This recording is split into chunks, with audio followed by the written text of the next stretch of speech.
আসসালামু আলাইকুম। আমি আশা সিদ্দিকা ঋতু নতুন আরও একটি ভিডিও দেখার জন্য আপনাদের সবাইকে স্বাগত জানাচ্ছি।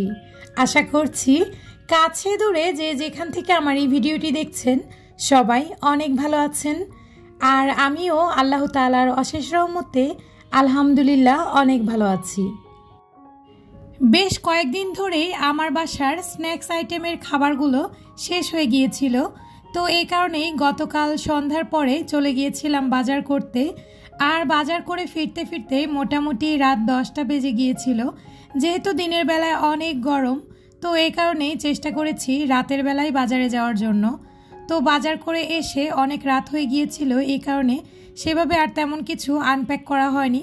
সকালবেলা ঘুম থেকে উঠে তারপর আমি আমার বাজারগুলো আনপ্যাক করে নিচ্ছিলাম। গতকাল বাজারে গিয়ে বাজারের অবস্থা দেখে আমি তো রীতিমতন হতাশ হয়ে গিয়েছি। আসলে এই দ্রব্যমূল্যের ঊর্ধ্বগতির বাজারে যে সকল পরিবারে শুধুমাত্র একজনের উপার্জন দিয়ে পুরো পরিবারের উপর নির্ভর করে থাকতে হয়, তারাই বোঝে এই সিচুয়েশনটা কতটা কঠিন। জিনিসপত্রের দাম যেই হারে বেড়েই চলেছে, আসলে কি আর বলবো, সাধারণ মানুষের নাগালের বাইরে চলে যাচ্ছে সব কিছু। গতকাল বাজারে গিয়ে যেটা দেখলাম, প্রত্যেকটা জিনিসের দাম 6 মাস আগের দামের তুলনায় প্রায় অর্ধেকেরও বেশি হয়ে গিয়েছে। সবাই শুধু বলছে ডলারের দাম বেশি, এই কারণে দাম বেড়ে গিয়েছে। তবে আসলে কি তাই? একবার চিন্তা করে দেখুন তো, ডলারের দাম কিন্তু প্রায়ই কমে বাড়ে, এভাবেই চলতে থাকে। তবে জিনিসপত্রের দাম একবার বেড়ে গেলে আদৌ কি কখনো কমে বলেন তো? আমার হাজব্যান্ড যেহেতু ইম্পোর্টের বিজনেস করে, তো এই ক্ষেত্রে আমাদের কিন্তু ডলার সম্বন্ধে মোটামুটি ভালোই অভিজ্ঞতা রয়েছে। আর ডলারের দাম প্রতিদিন কতটা কমে বা বাড়ে, এটা নিয়ে কিন্তু মোটামুটি একটু ধারণা আমাদের সবারই রয়েছে। এরপরেও দেখা যায় যখনই কোনো দোকানে কোনো কিছু কেনাকাটা করতে যাচ্ছি, দোকানদাররা ডাবল দাম তো রাখছেই। তারপর যদি বলতে যাই যে এটা তো এত দাম না, এত কেন রাখছেন, ওনারা বলবে, প্রথম কথাই ওনারা বলে যে ডলারের দাম অনেক বেশি। তারপর যদি আমরা বলি যে ডলারের দাম তো এখন কমেছে, তো তারপর ওনাদের উত্তর থাকে এরকম, ওনারা বলে এটা হচ্ছে 1 মাস আগের কেনা, এ কারণে আমাদেরকে বেশি দামে বিক্রি করতে হচ্ছে। আমরা যদি এখন কিনে বিক্রি করি সেই ক্ষেত্রে আমরা আরও কমে বিক্রি করতে পারবো। আর এই ব্যাপারটাকে কিন্তু এক কথায় বলা যায় সাধারণ জনগণ ঠকানো। আমরা যারা সাধারণ জনগণ আছি, আমাদেরকে কিন্তু প্রতিদিন প্রতিনিয়তই প্রত্যেকটা বিষয়ে ঠকানো হচ্ছে। আর এ বিষয়ে কথা বলার মতন আমাদের সমাজে হয়তোবা এখনও তেমন কেউ আসেনি যারা এসব বিষয়ের প্রতি প্রতিবাদ করতে পারে। সত্যি কথা বলতে কি, আমাদের সরকার কিন্তু অনেক চেষ্টা করছে সব জায়গায় ব্যবসায়ীদের এই সিন্ডিকেট বন্ধ করার জন্য। যেখানে সরকার নিজেই ব্যর্থ হচ্ছে, সেখানে আমরা তো কোথাকার সাধারণ মানুষ, আমরা এগুলো নিয়ে কথা বলে কিছুই করা সম্ভব না। আমাদের দিনের পর দিন এভাবেই ঠকে যেতে হবে। এখন অনেকেই বলতে পারেন জিনিসের এত দাম বাড়ার কারণেও কি কেনাকাটা থেমে আছে? যদিও থেমে নেই, তবে আগে যেই টাকায় আমাদের পুরো মাস চলে যেত, এখন কিন্তু সেই টাকায় আমাদের মাসের অর্ধেক দিনগুলো পার করতে বেশ কষ্ট হচ্ছে। তো যাই হোক, কিছু আর বলার নেই, এগুলোর সাথে আমাদের মানিয়ে নিতে হবে, আর এভাবেই সামনের দিনগুলোতে এগিয়ে যেতে হবে। আমার বাসার চাল, ডাল, চিনি, তারপর তেল, মাছ, মাংস, এগুলো থেকে শুরু করে খাবারের যে কোনো জিনিস সব কিছুই কিন্তু আমার হাজব্যান্ডই কিনে আনে। আমি শুধুমাত্র প্রতি মাসে আমার বাচ্চাদের স্ন্যাক্স আইটেমের খাবারের বাজারগুলোই করে থাকি। আর এটার জন্য আমার নির্ধারিত একটা বাজেট থাকে প্রতি মাসেই, এ মাসেও ছিল। তবে আমার বাজেট নিয়ে বাজারে গিয়ে আমি দেখলাম অর্ধেক জিনিসও কিনে আনতে পারিনি। তো যাই হোক, কিছু তো আর করার নেই। এদিকে আমি আপনাদের সাথে অনেক কথাই বলে ফেললাম, আর কথা বলতে বলতেই আমি আমার বাজারগুলো গুছিয়ে নিলাম। আর বাজার গোছাতে গোছাতে আজকে তো আমি ভুলেই গিয়েছিলাম আমার বাচ্চাদের খাবারের কথা। বেশ অনেকটা বেলা হয়ে গিয়েছে। তো এরপর আমি শর্টকাটে আমার ছেলে মেয়েদেরকে একটু কোকো ক্রাঞ্চ দিয়ে দিলাম সকালের নাস্তা হিসেবে। আর তারপর আমি এদিকে দুপুরের রান্নাটা করতে চলে এসেছি। আজ দুপুরে রান্না করে নিব আমি চিংড়ি মাছ দিয়ে শসা আলুর তরকারি। এখন যেহেতু প্রচণ্ড গরম পড়েছে, প্রচণ্ড গরমে কিন্তু এই ধরনের তরকারি খেতে ভীষণ ভালো লাগে। এতে করে কিন্তু শরীরটা একটু হলেও ঠান্ডা লাগে। তো দেখতেই পেয়েছেন আমি শুরুতেই কড়াইতে তেল দিয়ে তারপর সামান্য পরিমাণ একটু পেঁয়াজ দিয়ে দিয়েছিলাম। আর পেঁয়াজটা হালকা একটু ভেজে পর্যাপ্ত পরিমাণ মশলা দিয়ে আমি খুব ভালো করে কষিয়ে নিয়ে দেন আমি কিছুটা চিংড়ি মাছ দিয়ে দিয়েছি। চিংড়ি মাছটা মিনিট খানেকের মতন কষিয়ে নিয়ে তারপর আমি শসা আর আলু দিয়ে দিয়েছি। আর সব কিছু একসাথে ভালোভাবে নেড়েচেড়ে কষিয়ে নিয়ে তারপর আমি পর্যাপ্ত পরিমাণ পানি দিয়ে একটা ঢাকনা দিয়ে ঢেকে রান্না করে নেব 8 থেকে 10 মিনিট। শসা যেহেতু অনেক নরম তরকারি, তো এটা রান্না হতে কিন্তু খুব একটা সময় লাগে না। আমি প্রায় 6-7 মিনিট জাল করে নিয়েছি। আর তরকারির পানিটা যখন একটু কমে এসেছে তখন আমি তরকারির মধ্যে দিয়ে দিয়েছি স্বাদ বাড়ানোর জন্য একটা পাকা টমেটো। যে কোনো তরকারিতে একটু পাকা টমেটো দিলে তরকারির টেস্ট বহুগুণে বেড়ে যায়, এটাই আমি মনে করি। পাকা টমেটো দিয়ে হালকা একটু নাড়াচাড়া করে তারপর লবণ চেক করে আমি আমার তরকারিটা নামিয়ে নিব। তরকারিটা নামিয়ে রেখে এদিকে আমি বসিয়ে দিয়েছি ধুন্দুল ভাজি। এটাও কিন্তু গরমের কালে একটা পারফেক্ট খাবার বলে আমি মনে করি। যাই হোক, রান্না করতে করতে আমি এদিকে একটু বারান্দায় চলে এসেছি। আর আজকে বাইরে এত পরিমাণ রোদ, আর বাইরে যত রোদ বেশি থাকে বাসার ভেতরে কিন্তু গরমটা ততই বেড়ে যায়। আমার কিচেনের মধ্যে একটু দাঁড়ানো যাচ্ছিল না, এতটা গরম ছিল।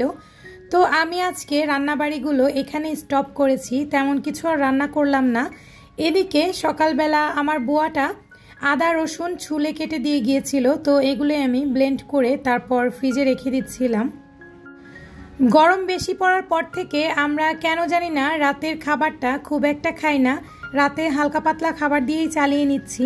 তো একবেলার খাবার যেহেতু, এই কারণেই খুব বেশি আইটেম আর রান্না করলাম না, 2টা তরকারি দিয়েই চলে যাবে দুপুরের খাবারটা। তো দুপুরের রান্নাবাড়ি শেষ করে দেন আমি চুলাগুলো খুব ভালো করে ক্লিন করে নিয়েছি। তারপর আমি চুলাতে একটা ডিম আর 2টা বড় সাইজের আলু সিদ্ধ বসিয়ে দিলাম। আর এগুলো দিয়ে আজ বিকেলে আমি নাস্তা বানাবো। আর কি নাস্তা বানাচ্ছি সেটা দেখতে হলে কিন্তু অবশ্যই ভিডিও শেষ পর্যন্ত আপনাকে আমার সাথে থাকতে হবে। এদিকে আমার হাজবেন্ড গতকাল রাতে একটা তরমুজ নিয়ে এসেছিল, তো আমি তরমুজগুলোকে কেটে তারপর বক্সে ভরে ফ্রিজে রেখে দিলাম। আর অল্প পরিমাণ তরমুজ আমি আমার ছেলে মেয়েদেরকেও সার্ভ করলাম। তরমুজ বা যে কোনো ফলই হোক না কেন আমি চেষ্টা করি সব সময় একবারে বেশি করে কেটে তারপর ফ্রিজে রেখে দেওয়ার জন্য। এতে করে যখন মন চায় তখন কিন্তু অল্প পরিমাণে একটু বের করে তারপর খেয়ে নেওয়া যায়। আর সত্যি কথা বলতে কাটার আলসেমিতে অনেক সময় আমার ফলই খাওয়া হয় না, তো এই কারণে আমি যখনই ফল কাটি তখন একটু বেশি পরিমাণে কেটে এভাবে বক্সে করে ফ্রিজে রেখে দিই। আর আপনাদের সাথে কথা বলতে বলতেই এদিকে আমি আমার সোফাগুলো ঝেড়ে পরিষ্কার করে নিলাম। আর সেই সাথে এখন আমি আমার রুমটা ঝাড়ু দিয়ে নিচ্ছি। যদিও সকালবেলা বুয়া এসে ঘর ঝাড়ু দিয়ে মুছে দিয়ে যায়, তারপরও দুপুর হতে না হতেই দেখা যায় ঘর বাড়ি একেবারেই ময়লা হয়ে যায়। এই কারণেই রান্না করা শেষ করেই আমি একবার ঘরটাকে খুব ভালো করে ক্লিন করে ফেলি। তো ঘরের কাজকর্ম শেষ করে একটু রেস্ট নিয়েছি। আর এখন হচ্ছে সন্ধ্যাবেলা, আমি চলে এসেছি সন্ধ্যার নাস্তা রেডি করার জন্য। এখানে আমি যেই আলু ডিম সিদ্ধ করে নিয়েছিলাম সেই আলু ডিমের সাথে আমি সামান্য পরিমাণ পেঁয়াজ, সামান্য মরিচ আর অল্প পরিমাণে একটু পুদিনা পাতা দিয়ে পর্যাপ্ত পরিমাণ লবণ আর হালকা একটু চাট মশলা দিয়ে একটা ভর্তা বানিয়ে নিচ্ছি। আর এই ভর্তাটা আমি আজকে ব্যবহার করব দই ফুচকা বানাতে।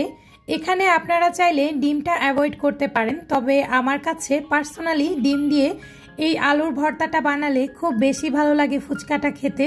এ কারণে আমি সবসময় দই ফুচকা বানালে আলুর পুরের মধ্যে একটু ডিম অ্যাড করি।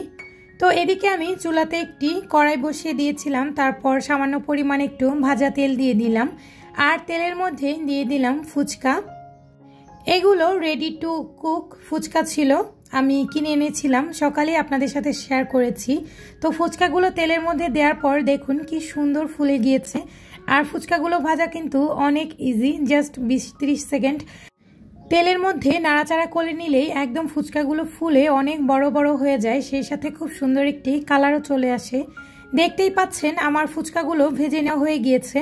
এবারে আমি ফুচকাগুলোর মাঝখান থেকে হাত দিয়ে ভেঙে নিচ্ছি, ঠিক যেভাবে ফুচকা তৈরি করার সময় দোকানদার মামারা ফুচকাগুলো ভেঙে থাকে, ঠিক সেভাবেই ফুচকাগুলো ভেঙে দেন আমি আলুর আর ডিমের যে ভর্তাটা তৈরি করে রেখেছিলাম সেটা এখানে দিয়ে দিচ্ছি। আর এভাবে একটু সুন্দর করে ঠেসে ঠেসে ভরে নিলেই কিন্তু রেডি হয়ে যাবে ফুচকা। তো দেখতে দেখতে আমি একে একে সবগুলো ফুচকা রেডি করে নিচ্ছিলাম। এই ফুচকাটা বানানো কিন্তু খুবই ইজি, আর খেতে আলহামদুলিল্লাহ এতটা মজা হয়েছে, আমার বাসার সবাই এত পছন্দ করেছে। আমার বাচ্চারা থেকে শুরু করে আমার হাজব্যান্ড সবাই খেয়ে অনেক প্রশংসা করেছে। আপনারাও চাইলে এইভাবে শর্টকাটে দই ফুচকা বানিয়ে নিতে পারেন, আশা করছি আপনাদের কাছে ভালো লাগবে।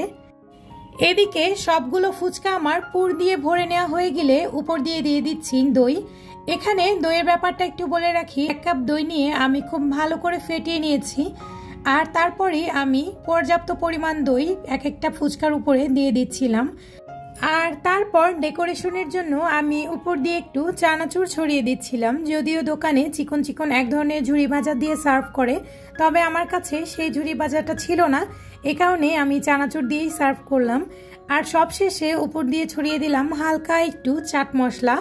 তো দেখতেই পেয়েছেন রেডি হয়ে গেল আমার ফুচকা, আর দেখতে কতটা ডেলিশিয়াস লাগছে এটা কিন্তু আর বলার অপেক্ষা রাখে না। সত্যি কথা বলতে দোকান থেকে কিনে খাওয়া ফুচকার থেকেও অনেক বেশি মজা হয়েছিল আমার এই হাতে বানানো ফুচকাটা। তো আমরা সবাই মিলে এখন আমাদের সন্ধ্যার নাস্তাটা করে নিচ্ছি, আর সেই সাথে নতুন আরও একটি ভিডিও দেখার আমন্ত্রণ জানিয়ে আপনাদের কাছ থেকে এখানেই বিদায় নিয়ে নিচ্ছি। সবাই ভালো থাকবেন, সুস্থ থাকবেন।